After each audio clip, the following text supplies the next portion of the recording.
Okay, this watercolor sunflower tutorial that I'm about to share with you is something that was requested from a student of mine. I thought it was a really great idea as a way to share our art and what I know how to do to promote some peace in our world right now with everything that's happening, and just put out some really positive energy. So I'm going to show you how to paint a sunflower. It's not something that I've painted very often, so I'm going to share with you a little bit of the behind the scenes in my process for approaching things that I don't normally paint. So I usually do a bit of research. I have a lot of reference books. So this book is one of my favorite. It is the Flower Recipe book. I have it listed on my website. Actually, I'll list that in the video below. But it's a really great tool. I like to use books for references when I'm looking at flowers and things like that, just because I really love having them on hand, and it gives me an idea of what shapes to look for and what colors to use when I am expressing them with my watercolors. So here's a really great example of a sunflower, and of course, as you can see by the images, there are different varieties of sunflower. So I think what I'll do is I'm going to put the book to the side, so you've got a bit of a visual reference as well. I'm going to keep it handy too, and take a look at the shapes that I need to express. I'm going to draw actually a little bit heavier, but taking a look at the shapes I need to express and looking at my floral reference in the book, I can see that the petals come out from the center of the sunflower, and they're pretty uniform. There are some that may be bend or a little bit shorter than others, but what I like to do is just a bit of a warm up and then think about how I'm going to express that center, because I do see that there's a center of really fine yellow florals throughout this sunflower. And then I also like to take a look at what the stem looks like. So it's a pretty stocky stem. And again, if you want to do this in your sketchbook, feel free. I am doing it right on watercolor paper because I'm going to test out some colors before I start to paint the actual sunflower. So I'm just looking at this leaf and it's kind of sitting off to the side. Again, I've got my visual reference and just looking at what the leaves look like. This one almost is curled from the center there. So this sketching allows me again to warm up a little bit, and then I can play around with color. So what I have on my palette for color is a little bit of lemon yellow, some yellow ochre. I have a little bit of this burnt sienna that I may mix in. I have some raw umber. Let me just double check. Burnt umber actually. And I have a little bit of a dry paint splotch as well that I'll reactivate. And then I've even brought in some permanent sap green for our stem. So really basic colors that you should have in your watercolor kit. I think what I'll do is keep my, and I'm not sure which brush I am going to reach for to start painting. Let's use this Princeton round number 8 for now. And what I'm going to do right now is just wake up my colors on my palette here. So I'm just tapping in a little bit of water, not being too fussy, but I just want to get a feel for how bright this yellow is, because I may want to use a little bit of a mix. I really like the sunflower example that I showed you that has a little bit of, oh, I should mention what paper I'm using. This one's one of my favorite pads of paper actually. It's 100% cotton by Fabriano. It is really nice and bright, 140 pound. I really love this slight texture on it. It does soak up quite a bit of water, so make sure your puddle is very generous with the amount of water that it has. And again, just very simple brush techniques of starting off really light, pulling that pressure as you move the brush, and then taking a look at what the petals look like.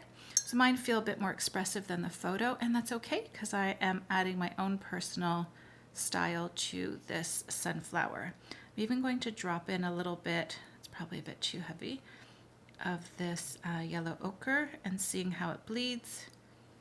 And my brush strokes are probably not wet enough.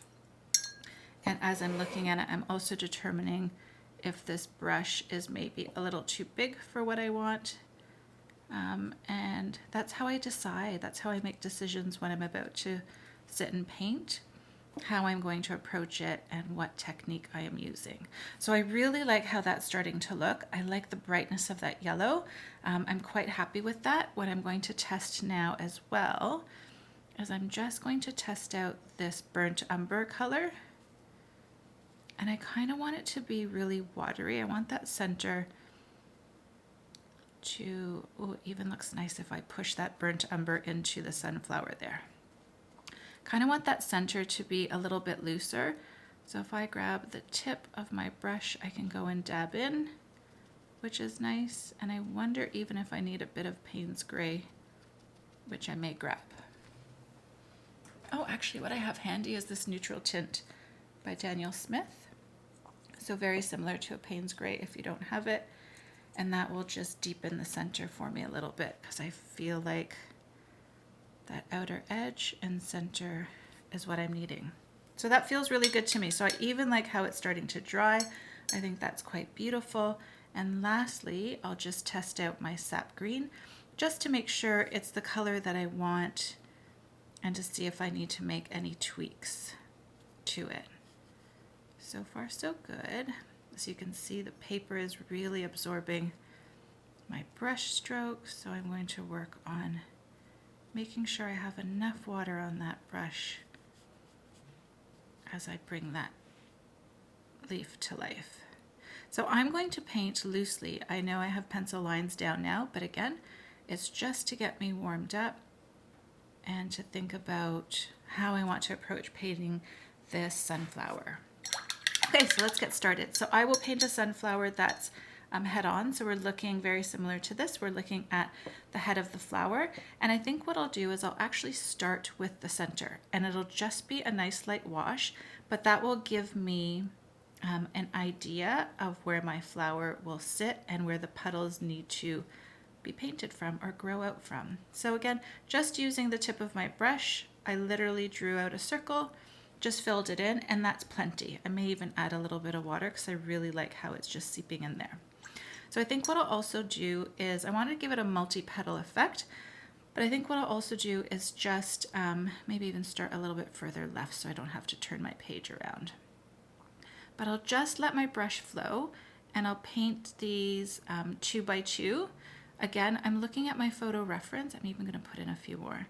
And I'm looking at the specific reference that I have. It looks like they're actually growing next to one another, which is kind of neat. I'm going to activate a bit of this yellow ochre. I want the yellow ochre to be less watery so that I can just pop in a bit of color there and watch it bleed. And take your time with this. You can encourage while it's still wet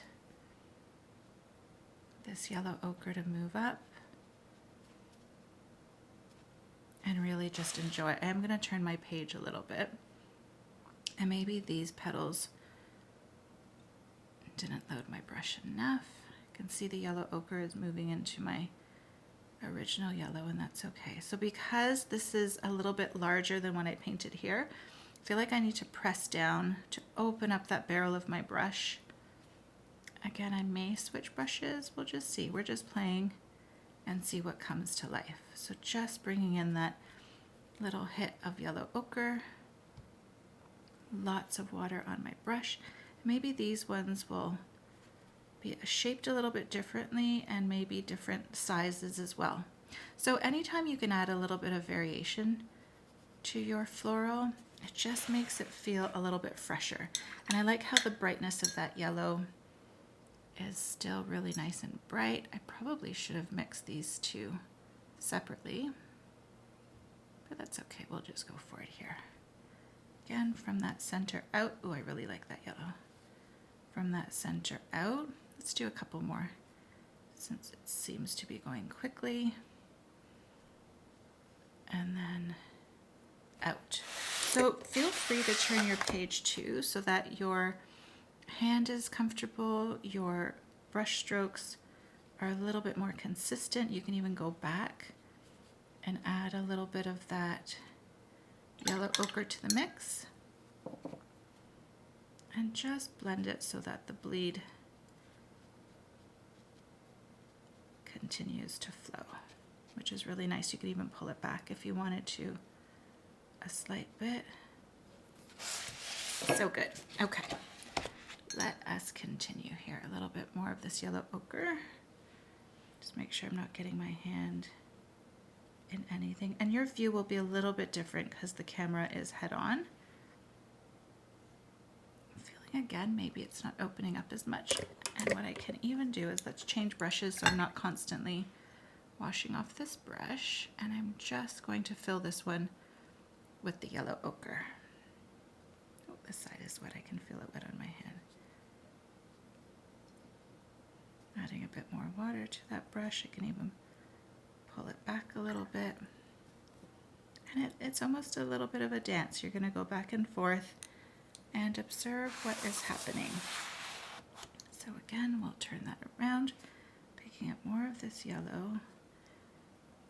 And again, it's not, my brush isn't opening as wide as I need it to. So let's go ahead and give it a really good load and push down. And I feel like in here I can even pop one in. So let's do that. Perfect. Maybe it's even tucked in a little bit. So if you're feeling like your brush stroke isn't as wide as you want it to be, remember just push down to open up that barrel so you can get that brush stroke going. Very nice. And this brush that I have in my hand is Rosemary & Co. It's a number 6. Which I quite like. Nice, and there you go. We almost have our first layer of petals painted. So again, I'm going to push down, really open up that barrel. Nice, and just a little bit of that yellow ochre. And you can even paint in the center a little bit more.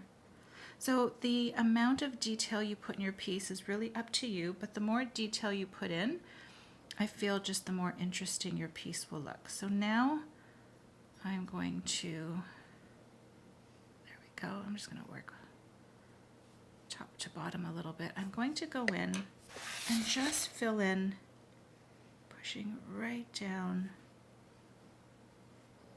I'm just going to fill in the space because a sunflower has quite a few petals and is really nice and full usually, even though my image reference that I'm using maybe doesn't portray that as much. Put as much detail or as little detail as you personally need. My brush probably had a bit of green there. There we go, that looks really good. So now what I think I'll do is I will go ahead with some of this yellow ochre and I'm going to test it out. I'm going to actually paint a few petals that are maybe sitting on top. Maybe they're younger petals, or smaller petals, and just to fill in a little bit of space. Really concentrated. Again, just to add a little bit more dynamic. Maybe there's one right next to it here. Just as you can see, it starts to bleed. It looks really nice with this sunflower here. And maybe just in here a little bit. So again, just adding another bit of depth to it.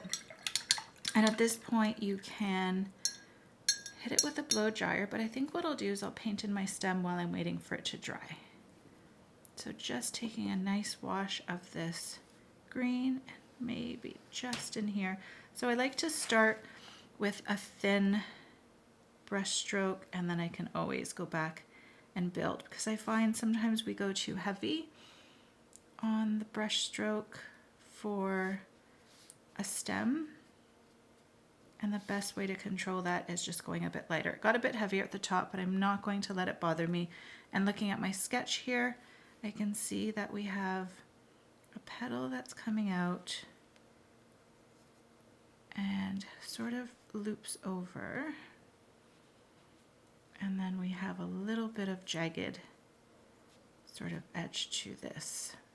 And here's we can take a little bit of that neutral tint if we want to create a bit of a deeper, again, just like we did here with the yellow ochre, just a little bit of a deeper value there, which looks great to me. And I'm going to keep the leaves really simple. I think I'll just have one coming out this way, pushing down. Again, thirsty paper, so I'm just adding more water, and I want this to be a bit jagged out this way. Okay, remember when you're interpreting things like flowers, bring your own personality into them, and it will feel authentically you. Okay, so I got a little carried away with that tint, but that's okay. I can just, while it's still wet, fade it away.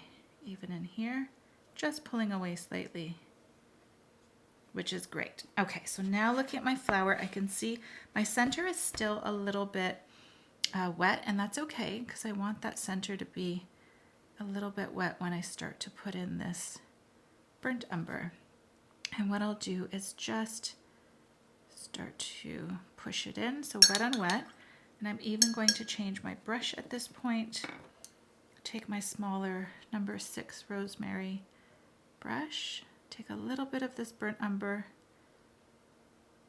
mix it in with my neutral tint, and I'm just going to, again, create another little level of interest for this sunflower here.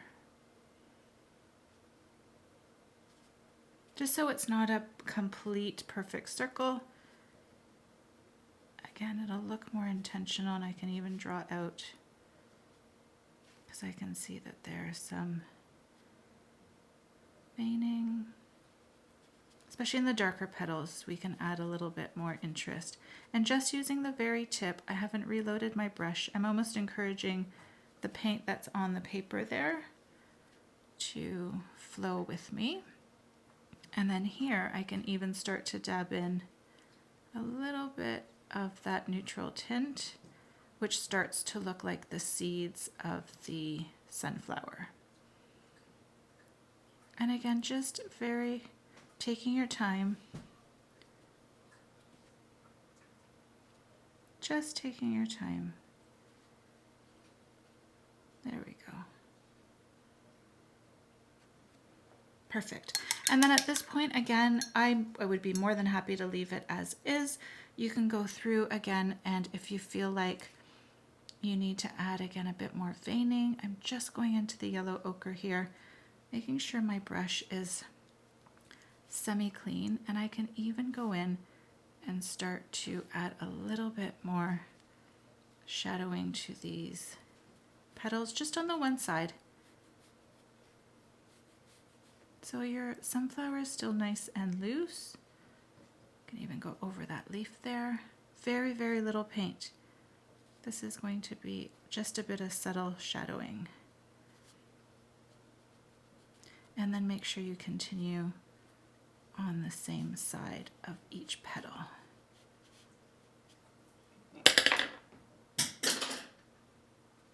Oops. Okay, and then once it's dry, you can decide if you want to go back in and add a little bit more definition to the center there. I think I might, just with, it's almost 90% paint and the rest water. I think I will and see, no, I need it to be a little bit more dry.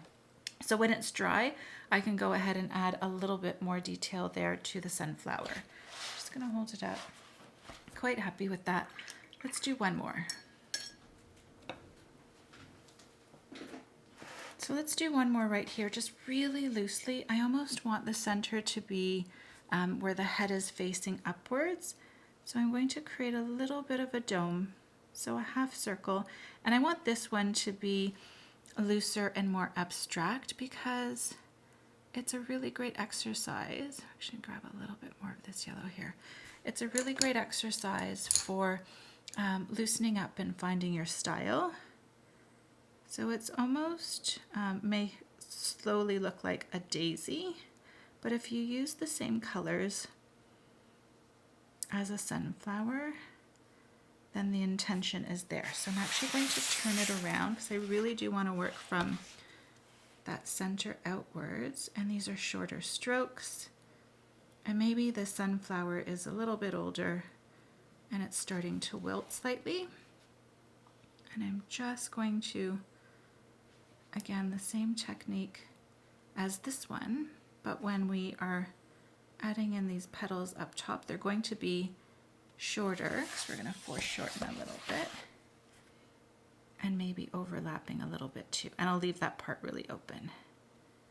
This one, now that I've turned it around, I definitely want to extend it. I'm fussing with it too much. There we go. And then for variety, I'll add a little bit of that yellow. Again, I should have probably mixed 2 petals, but that's okay. And adding a few more of this yellow tone too.